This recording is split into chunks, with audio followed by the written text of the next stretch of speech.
Hadirin jamaah yang dimuliakan Allah, hari ini adalah hari Rabu malam Kamis tanggal 14 Januari tahun 2026. Itu tanggal Masehinya.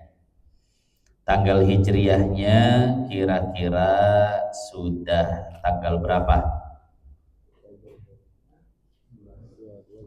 26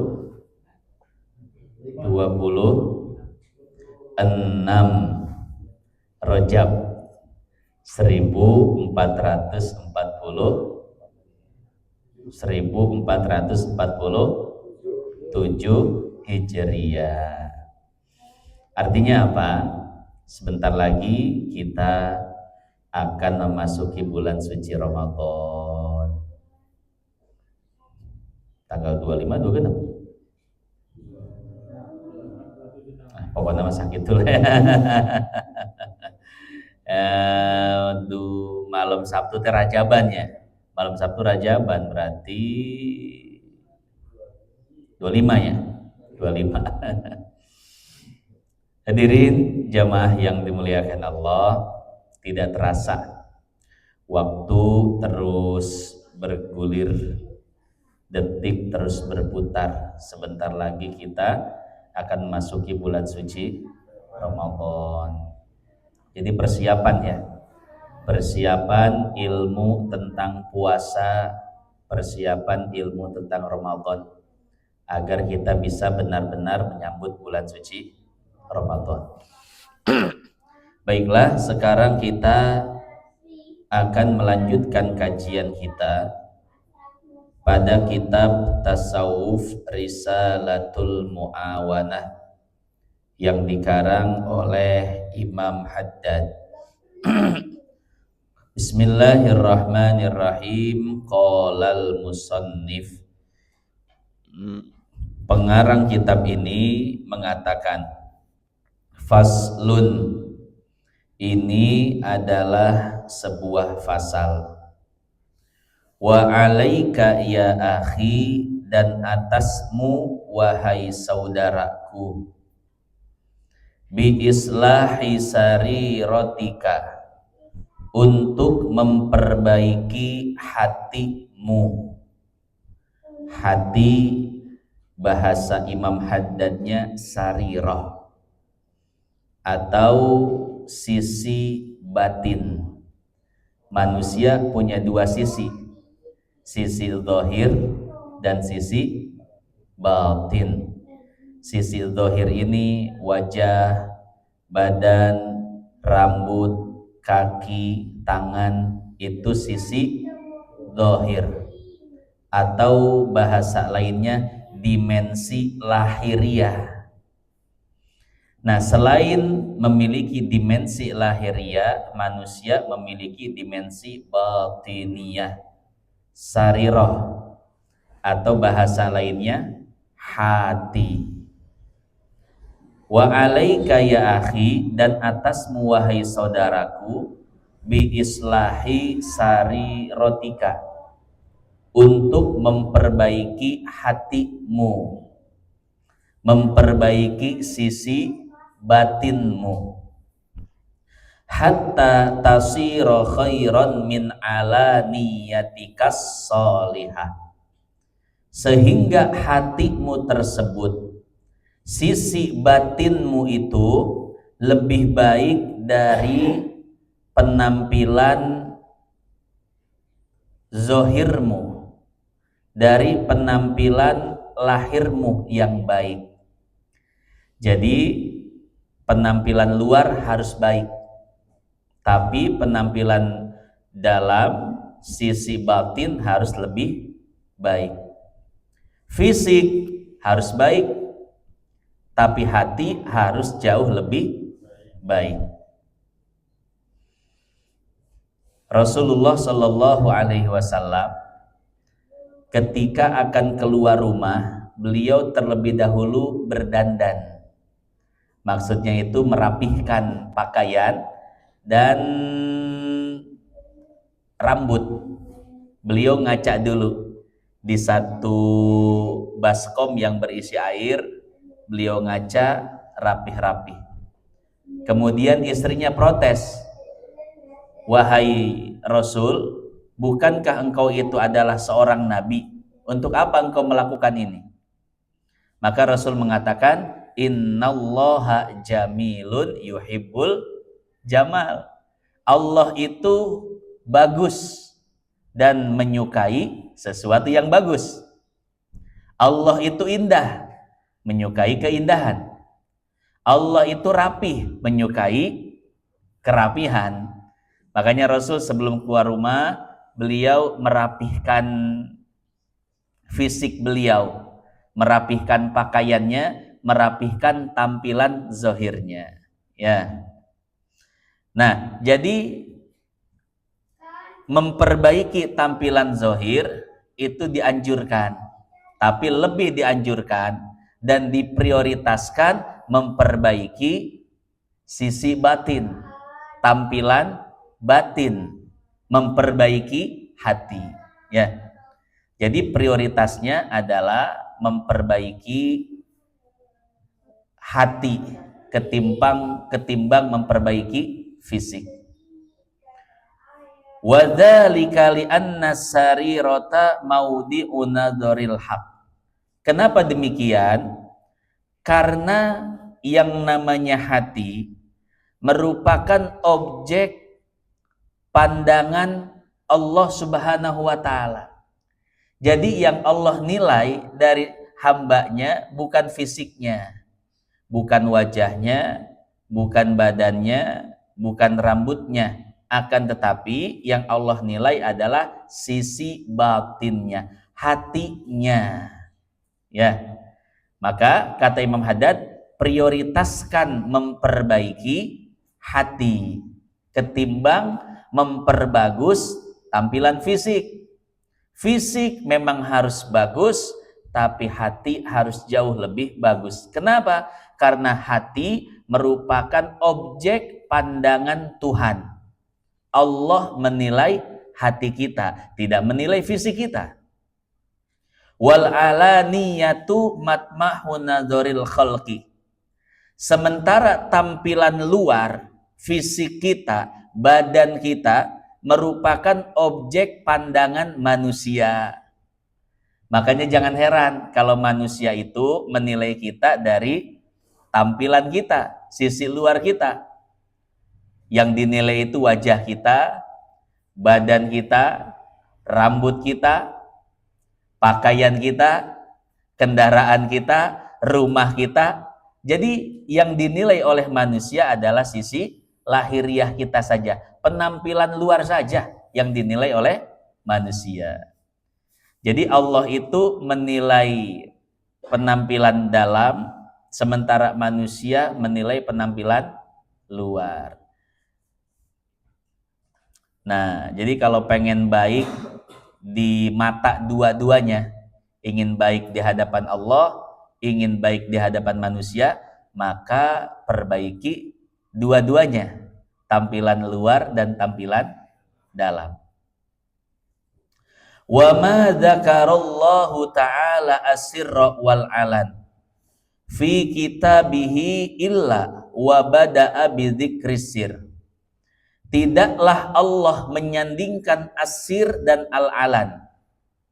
Sir ini sisi batin, al-alan sisi luar, atau bahasa lainnya penampilan dalam dan penampilan luar, atau bahasa lainnya hati dan fisik, badan. Ketika Allah menyandingkan hati dan badan, tampilan dalam dan tampilan luar, sisi batin dan sisi lahir, di dalam Al-Quran, maka Allah selalu memulainya dengan menyebut sisi batin terlebih dahulu, baru kemudian menyebut sisi lahiriah. Artinya apa? Artinya sisi batin itu lebih penting daripada sisi zahir atau sisi lahir. Hati itu lebih penting bagi Allah daripada sekedar tampilan fisik, tampilan luar. Makanya yang menjadi penilaian Allah terhadap hambanya adalah hatinya, bukan fisiknya. Wa kana min du'aihi alaihi salatu wassalam. Dan salah satu doa Nabi adalah Allahumma ij'al sarirati khairan min ala niyati. Ya Allah, jadikanlah hatiku lebih baik dari tampilan luarku. Waj'al ala niyati solihatan. Dan jadikanlah tampilan luarku juga baik.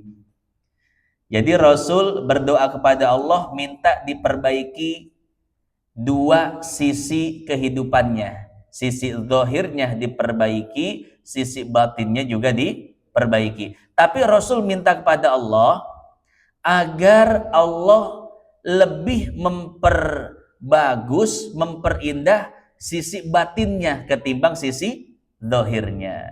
Artinya apa? Rasul memprioritaskan batiniyahnya daripada lahiriahnya. Ya. Wa mata solahatis sariratu solahatil alaniyatu la mahala. Ketika tampilan dalam sudah bagus, artinya hatinya baik, maka tampilan luar akan menjadi baik. Fa inna adh-dhahira abadan yakunu tabi'an lil batini solahan wa fasadan. Karena sesungguhnya tampilan luar itu tergantung tampilan dalamnya. Jika tampilan dalamnya bagus, maka tampilan luarnya akan bagus. Dan sebaliknya, jika tampilan dalamnya buruk, maka tampilan luarnya pun akan buruk. Jika hatinya baik, maka perbuatannya akan menjadi baik. Dan jika hatinya buruk, maka perbuatannya juga buruk. Qala Rasulullah sallallahu alaihi wasallam, Rasul bersabda, inna fil jasadi mudghatan. Sesungguhnya di dalam jasad ada segumpal daging. Idza solahat solaha biha sairul jasad. Apabila segumpal daging itu baik, maka seluruh jasad, kaki, tangan, kemaluan, mata, mulut, lisan, semuanya akan menjadi baik. Wa idza fasadat, tapi jika segumpal daging itu rusak, fasada biha sairul jasad, maka seluruh perbuatan jasadnya pun akan menjadi buruk. Lisannya buruk, tangannya buruk, kakinya akan melakukan perbuatan yang buruk. Ala wahyal qalbu, kata Nabi, ketahuilah olehmu bahwa segumpal daging itu yang dinamakan hati. Titik. Hadirin, hadirat jamaah, enggak ada hadiratnya ya. Hadirin, hadiratnya di rumah ya, lagi nonton apa Dangdut Akademi apa ya, perwakilan suaminya yang kudu ngaji ya. Kalau suaminya lagi kerja, gantian istrinya yang ngaji. Hadirin jamaah yang dimuliakan Allah, pada kesempatan kali ini Imam Haddad membahas tentang sariroh. Tadi sariroh artinya apa? Hati, tampilan dalam, sisi batin. Jadi manusia itu punya dua sisi, dua dimensi, dua aspek gitu ya, zahir dan batin. Nah, dua sisi ini harus diperbaiki, harus diperindah, harus diperbagus, baik sisi zahir ataupun sisi batin. Memperbagus sisi zahir, boleh hukumnya. Memperbagus wajah, memperbagus badan, memperbagus rambut, boleh. Ya. Nah, ini memperbagus bukan menjaga. Kalau menjaga wajib. Ada menjaga, ada memperbagus, memperindah, merawat, begitu ya. Kalau menjaga tubuh wajib. Tubuh itu tidak boleh dirubah-rubah, tidak boleh dimodifikasi dan lain sebagainya. Makanya kata Nabi, la'anallahul washimat wal mustaushimat. Allah melaknat orang yang mentato dan orang yang minta ditato. Jadi yang ditatonya dilaknat, yang mentatonya juga dilaknat. Ya makanya sekarang kalau sudah ada tatonya taubat. Bagaimana Pak Ustadz? Harus dihilangkan tidak tatonya? Gak usah. Yang penting tobat, tidak menambah tato, udah itu aja ya. Pak Ustadz, sah nggak sholatnya? Sah, karena tinta-tintanya itu ada di dalam kulit, tidak menghalangi air dan kulit bagian luar. Mending orang yang bertato tapi sholat daripada orang yang nggak tatoan tapi nggak sholat ya. Tato sekujur tubuh tapi sholat 5 waktu rajin, alhamdulillah, berarti dia sudah tobat kepada Allah. Ini nggak ada tatonya, nggak pernah sholat lah, bagaimana ceritanya ya.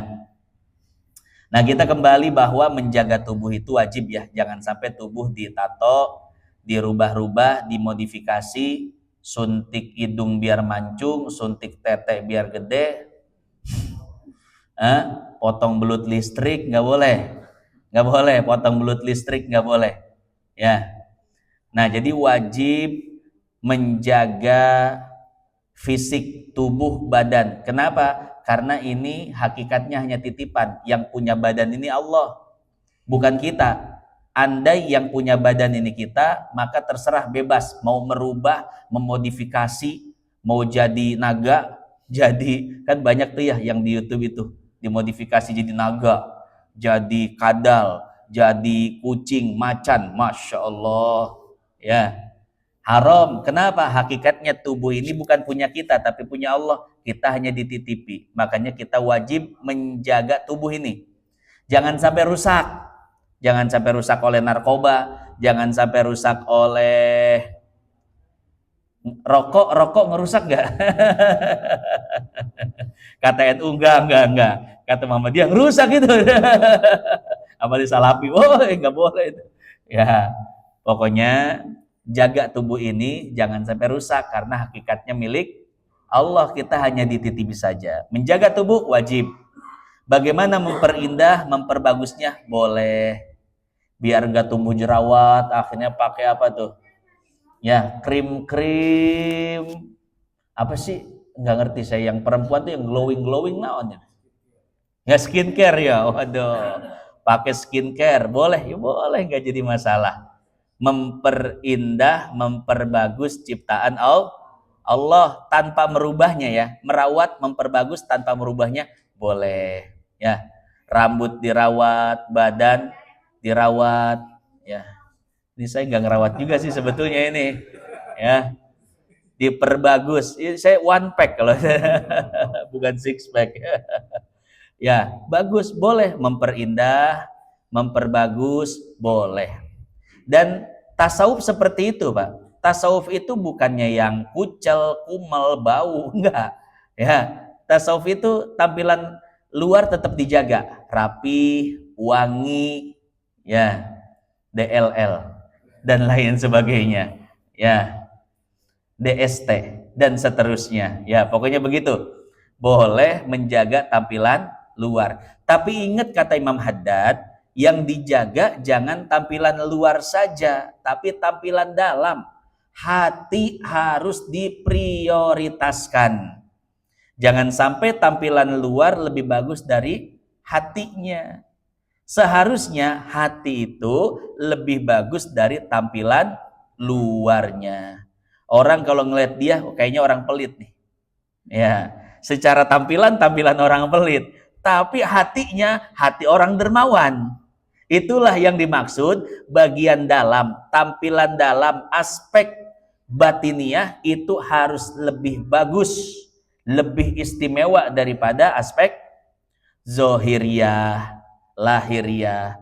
Jangan sampai lahiriah kelihatannya orang soleh, peci putih, baju putih, sarung putih, soleh amat ini orang.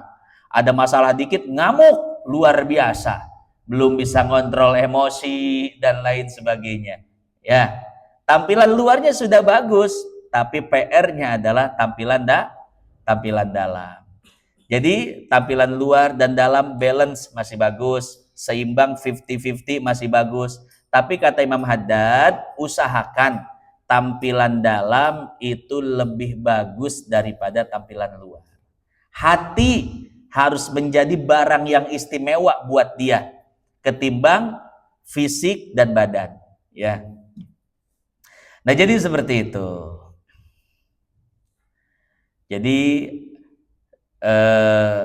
tasawuf itu sebetulnya seimbang ya, antara tampilan luar dan tampilan dalam, antara fisik dan hati. Dua-duanya harus dijaga, harus dirawat, diperbagus, diperindah. Tapi prioritasnya adalah hati. Ya. Makanya orang-orang tasawuf itu tidak terlalu peduli terhadap tampilan luar, tidak terlalu memperbagus, tidak terlalu memperindah tampilan luar. Mereka fokus dengan hati mereka. Karena hati kalau sudah baik, maka seluruh perbuatan akan baik. Ucapannya baik, perilakunya juga baik. Tapi kalau hati buruk, maka ucapan dan perilaku akan menjadi buruk. Maka seseorang itu tergantung hatinya, ya. Dan biasanya ulama tasawuf itu nggak peduli seseorang profesinya apa. Mau dia jadi dokter, mau dia jadi pengusaha, mau dia jadi pengacara, mau dia jadi pejabat, yang penting hatinya baik, ya. Makanya kalau kita lihat orang-orang soleh, orang-orang yang ahli tasawuf, anaknya itu nggak mesti dididik jadi kiai, Pak. Anaknya itu ada yang jadi ahli fisika, anaknya itu ada yang jadi dokter, anaknya itu ada yang jadi pengusaha. Kenapa? Bagi mereka yang terpenting adalah hati. Kalau hatinya bersih, hatinya bagus, maka profesi apapun yang digeluti, maka dia akan jadi orang baik. Kalau hatinya sudah baik, kemudian dia jadi dokter, maka akan jadi dokter yang baik, yang jujur, tidak mempermainkan pasiennya. Banyak Pak dokter yang ya pokoknya nggak bisa disebutkan lah ya, dan DLL lah, DLL dan lain-lainnya, DST dan seterusnya. Ya, saya pernah baca satu buku judulnya Trust No One, jangan percaya siapapun. Di sana disebutkan bahwa industri yang paling jahat adalah industri farmasi, obat-obatan. Kenapa? Karena biasanya dia bikin obat, dia yang bikin virus. Dia bikin obat, bagaimana caranya agar obatnya bisa laku? Ya dia bikin virusnya, disebarkan. Setelah orang terjangkit virus itu, dia bikin iklan, punya obatnya. Entah obat itu berbentuk vaksin dan lain sebagainya. Orang paling jahat, perusahaan paling jahat adalah perusahaan obat-obatan, farmasi. Itu di dalam buku itu disebutkan. Trust no one, jangan percaya siapapun, karangan Jerry D. Gray. Ya. Nah, artinya apa? Artinya orang ilmunya kan luar biasa, bisa meracik obat-obatan, betul ya? Ilmu kedokteran dia paham, ilmu kesehatan dia paham, tapi karena hatinya rusak, yang diinginkan hanya keuntungan duniawi, cuan. Akhirnya dia punya ilmu kesehatan, kedokteran, punya ilmu meracik obat-obatan, digunakan untuk mencelakakan umat manusia. Dibikin virus, bikin obat biar laku, cepet kaya. Ya. Nah, makanya yang terpenting itu hati. Perbaiki hati, perbaiki tampilan dalam. Maka mau jadi dokter, nanti jadi dokter yang baik, dokter yang jujur. Ya. Kalau hati sudah baik, jadi polisi, jadi tentara, maka akan menjadi polisi yang baik, tentara yang baik. Bukan malah kerjasama sama gembong narkoba, punya duit 900 miliar. Sah. DLL lah pokoknya, DST. Ya, Masya Allah. Jerry Digray menyebutkan lagi apa? Menyebutkan lagi salah satu perusahaan paling jahat itu perusahaan perusahaan senjata. Dia bikin senjata, baik dari senjata yang kecil sampai yang besar. Bagaimana caranya biar senjata laku? Dia bikin perang di satu negara, dia bikin perang di satu wilayah. Kemudian ketika orang-orang sedang berperang, dia datang jualan senjata, laku senjatanya. Begitu ya. Padahal paham ilmu merakit senjata, ilmu tentang strategi perang, ilmu-ilmu strategi paham dia. Tapi karena hatinya jahat, maka itu semua digunakan untuk mencari keuntungan duniawi. Orang kalau sudah perang, Pak, kira-kira korban banyak gak? Mereka nggak mikirin itu. Berapa anak yang akan menjadi yatim, berapa perempuan yang akan menjadi janda. Mereka tidak memikirkan itu. Yang penting duit. Hati kalau udah jahat parah, Pak. Ya. Makanya yang penting itu hati, Pak. Punya hati yang baik. Mau profesinya polisi, mau profesinya tentara, maka akan menjadi polisi yang baik, tentara yang baik. Ya. Apalagi misalkan pengusaha kalau hatinya baik, Pak, dia akan menjadi pengusaha yang baik. Tidak akan mencurangi orang, tidak akan menzolimi orang, tidak akan menserobot tanah orang-orang miskin, nggak bakal. Kenapa sekarang ini pengusaha banyak sekali berkonflik dengan warga biasa? Karena tadi ada ambisi yang luar biasa untuk membangun sesuatu, entah membangun perusahaan kah, membangun perumahan, apapun itu. Ya, kemudian menyerobot tanah orang-orang miskin, membeli paksa dan lain sebagainya. Terjadi konflik. Nah, maka kalau hati itu sudah buruk, jadi apapun buruk, jadi pengusaha yang buruk. Nah, makanya penting punya hati yang baik, karena kalau sudah jadi pengusaha nanti jadi pengusaha yang baik. Bahkan orang kalau hatinya buruk, Pak, jadi ustadz, jadi kiai, jadi pendakwah, pasti perilaku perbuatannya tetap buruk. Orang hatinya buruk, jadi tukang ceramah, semuanya hitungan duit, semuanya jadi duit. Ya. Pernah ada satu penceramah dipanggil di Pasir Kunci, tarifnya 6 juta. Panitia ngasih, tarifnya berapa tadi saya bilang? Enggak, 7 juta. Tarifnya 7 juta. Panitia ngasih 6 juta. Udah masuk tol, udah pulang, dibuka amplopnya di tol, kurang 1 juta, balik lagi dia. Panitia kurang 1 juta. Mantap. Ya. Ada lagi yang tarif ceramahnya 12 juta. Udah di DP 5 juta. Di hari H nggak datang. Alasannya sakit. Disusul sama panitia. Ustadz, DP-nya dong balikin. Lah udah angus katanya.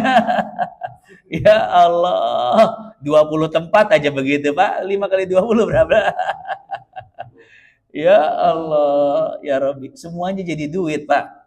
Orang hati kalau nggak bener, jangankan jadi polisi, tentara, pengusaha, dokter, jadi ustadz nggak bakal bener, jadi kiai nggak bakal bener, jadi apa lagi? Menteri agama nggak bakal bener, korupsi. Ya Allah, mau bau-bau agama, mau bau-bau Al-Quran, kalau hati nggak bener, Pak, agama bisa dieksploitasi, agama bisa Makanya ulama tasawuf itu nggak mentingin gelar, nggak mentingin pakaian, nggak mentingin disebut ustadz, kiai, dan lain sebagainya. Enggak. Yang penting hatinya baik. Kalau hati sudah baik, bebas. Anda mau jadi pengusaha, mau jadi pejabat, mau jadi polisi, tentara, dokter, pengacara.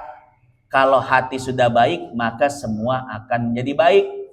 Tutur katanya baik, perilakunya juga baik. Jadi mulai dari sekarang, jangan terpaku pada tampilan luar. Ingat, tampilan luar bisa menipu. Bacaannya minyak cap unta, dalamnya minyak babi.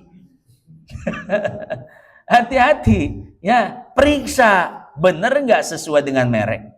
Ya, mereknya susu beruang, dalamnya susu sapi, iklannya naga. Nggak apa-apa kalau itu mah ya. Saya sering minum juga, tiap hari saya minum susu beruang, Pak.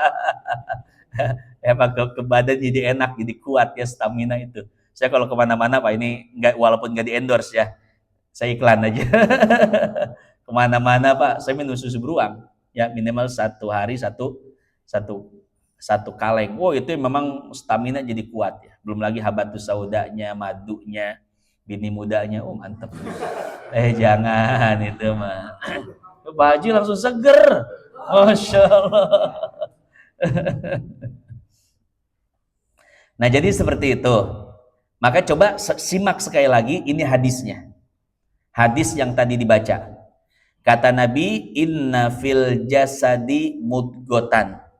Sesungguhnya di dalam jasad ini ada segumpal daging. Idza solahat solahabiha sairul jasad. Kalau segumpal daging ini baik, maka seluruh perbuatan jasadnya, ucapan perilakunya akan jadi baik. Wa idza fasadat, tapi jika segumpal daging ini buruk, fasada biha sairul jasad, maka seluruh perbuatan jasadnya, ucapannya, perilakunya akan menjadi buruk.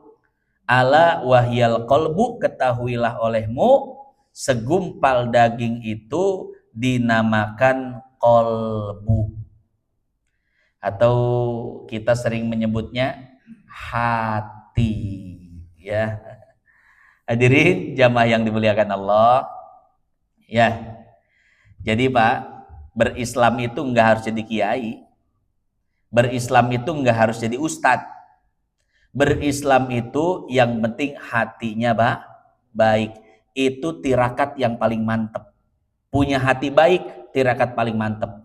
Bukan tahajud tiap malam, bukan puasa tiap hari, bukan zikirnya ribuan. Tirakat paling mantep adalah punya hati yang baik. Percuma tahajud, tapi kalau hati yang nggak baik.